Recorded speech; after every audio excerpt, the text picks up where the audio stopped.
And we will continue that and even increase that where we can.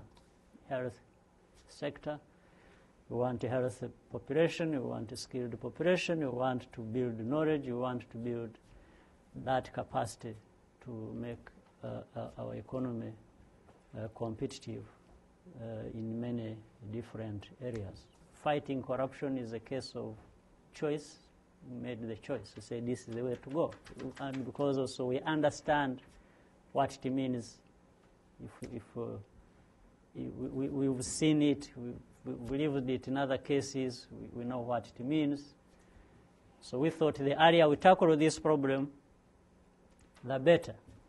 Because if you don't, then it takes a country hostage, and people come to gradually accept it as a way of life, and it starts, finding its way and its place in a society with the pertinent consequences, of course, that come along with it.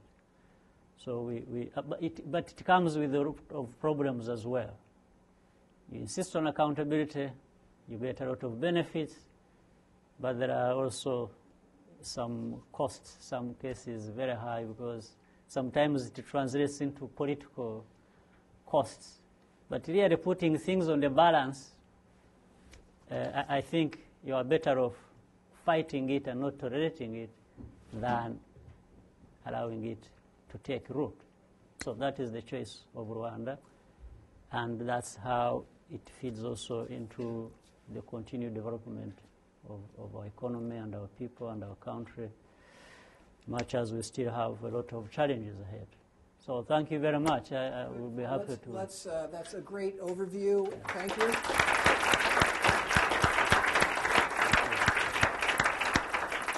So now we're going to have a real treat, and that is we get to ask questions. So let's use this time efficiently and effectively. Aldi, why don't you lead us off?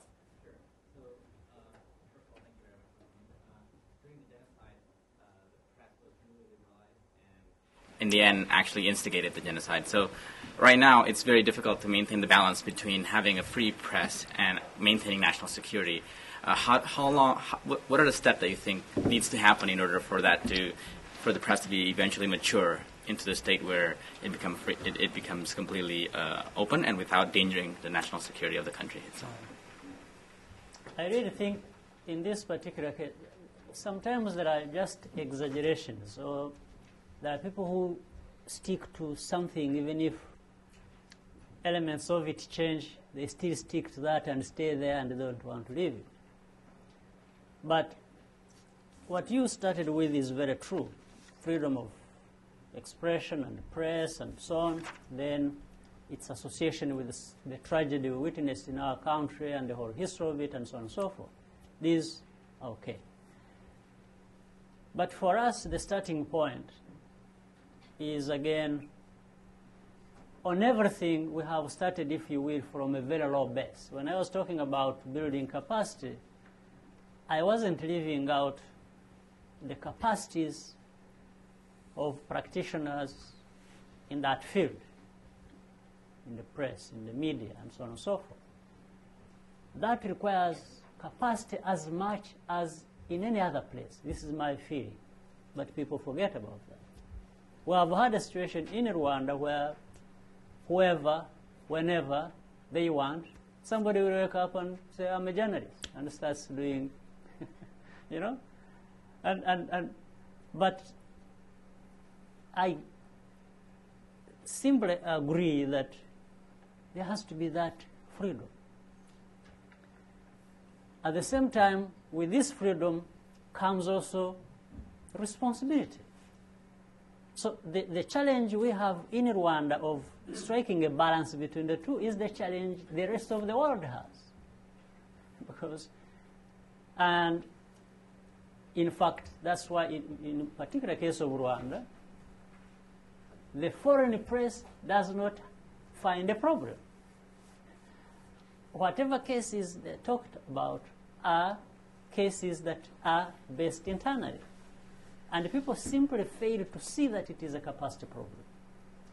Even where they have been put together or where they have come together themselves to set actually the rules in the country, there is a media council and other things to oversee this process of freedom and responsibility, which involves journalists themselves. But if you look at what they run into all the time, and even among themselves, that will speak for itself. So, in a general term, and of course, the other part of the complexity here is the vagueness sometimes that comes with it. Because if somebody will try to say this is not freedom, another one will say no, but this is freedom, and so there is not a clear cut of what level and what is the dividing line, depending even on how people want to see it. But I guess with increased capacities will come more, not only more freedoms, but more responsibilities and accountability, and we keep moving forward. Again, we have tried to make some investments in that area, and that's how, in fact, some institutions have been born, including even the School of Journalism, which is supposed to develop people in this area, and it has had support from the US, from Canada, from Europe, and trying to. It may be slower than we want to, where we want to be, but I think in the end we will be there. It's not something that is detached from the rest of the things we are doing for the better of our country and our people.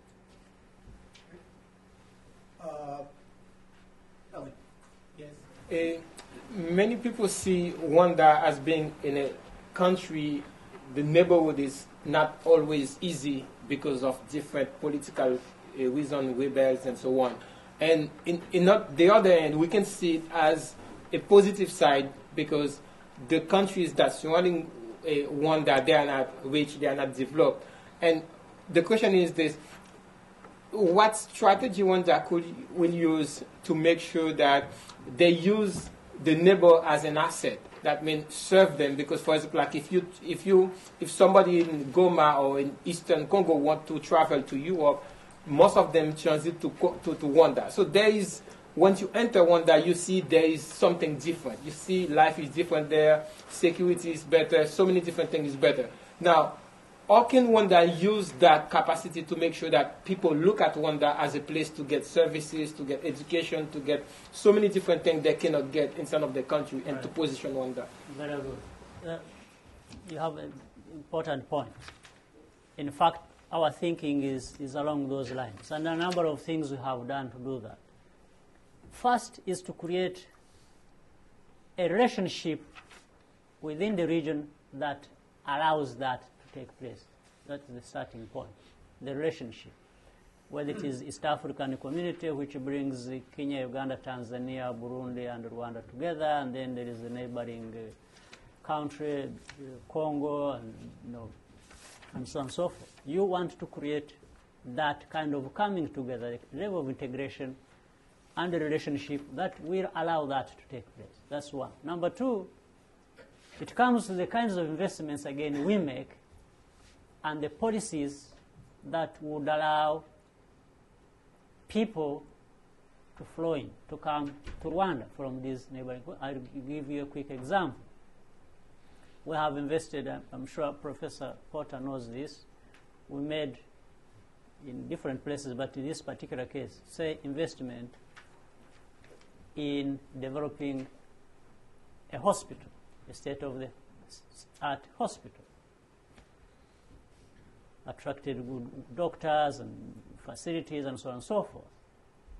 And what we are witnessing today is that people are coming in from the neighboring countries, from DRC, from Burundi, from Uganda, the southern part mainly, which is very close and so on. They are just flooding the place because they got to know that this is a place where you go and get very good treatment for whatever they have. That's one. Number two, we did some other things.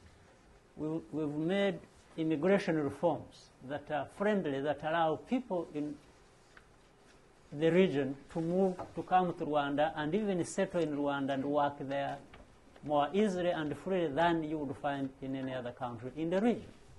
And we are having people in education or health or agriculture or other sectors benefiting from people coming from these neighboring countries, whether they're whatever they want to do. No work permits, we don't charge them. Initially, it used prohibitive costs for getting a work permit and later on to stay and work and so on. It was very difficult, but we have liberalized that and made it easy, and the response is very good. And with the investments in the infrastructure, the ICT that was talked about, the different services, again, around that, people are being served better. In fact, we are finding people coming in not only to work there, but also to use the kinds of services that are provided in the country, not to the level that they find in their own countries. So it's a good idea, and we are moving in that direction. Shinya. Yes. My question is, to what extent do you believe in the power of privatization as the driving force of competitiveness of your country?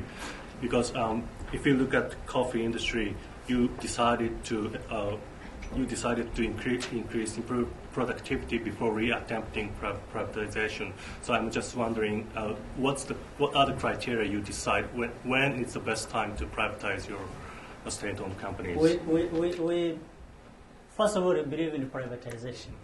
And in fact, the facts on the ground speak for themselves. There's no question about it. But we also have always been driven by wanting to be practical and getting results.